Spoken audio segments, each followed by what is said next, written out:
பணி நிரந்தரம், ஊதிய உயர்வு போன்ற கோரிக்கைகளை வலியுறுத்தி சென்னை சேப்பாக்கத்தில் தமிழ்நாடு தூய்மை பணியாளர்கள் சங்கத்தினர் கவன ஈர்ப்பு ஆர்ப்பாட்டத்தில் ஈடுபட்டனர்.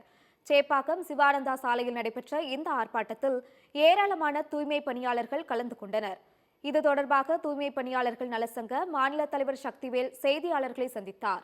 அப்போது பேசிய அவர், தூய்மை காவலர்கள், தொகுப்பூதிய தூய்மை பணியாளர்கள் ஆகியோரை பணி நிரந்தரம் செய்ய வேண்டும் என்று கோரிக்கை விடுத்தார். தூய்மை பணியாளர்களுக்கு ஊதிய உயர்வு, தனி ஆணையம் அமைப்பது உள்ளிட்ட கோரிக்கைகளையும் வலியுறுத்தினார்.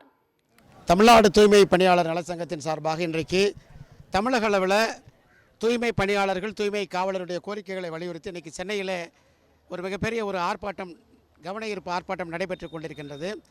இந்த கவன ஈர்ப்பு ஆர்ப்பாட்டத்தில் தமிழ்நாட்டில் இருக்கக்கூடிய 12,525 ஊராட்சிகளில் 66,130 தூய்மை காவலர்கள் இருக்கிறாங்க.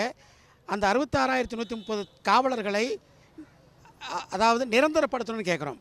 அவர்களுடைய ஊதியம் என்பது மிகவும் சொற்ப ஊதியமாக வெறும் 5,000 மட்டும்தான் கொடுக்குறாங்க. ஆகவே தமிழ்நாடு முழுக்க தூய்மை காவலர்களை நிரந்தரப்படுத்த வேண்டும். அவர்களுடைய ஊதியத்தை ஊராட்சிகள் மூலம் வழங்கணும்னு கேட்குறோம். அதே போன்று இன்றைக்கு 2000க்கும் மேற்பட்ட தொகுப்பு ஊதிய தூய்மை பணியாளர்கள் இருக்காங்க. அவங்களுடைய ஊதியம் என்பது வெறும் 3,900 மட்டும்தான். ஸோ அவர்களையும் நாம் நிரந்தரப்படுத்தணும்னு நம்ம கேட்குறோம்.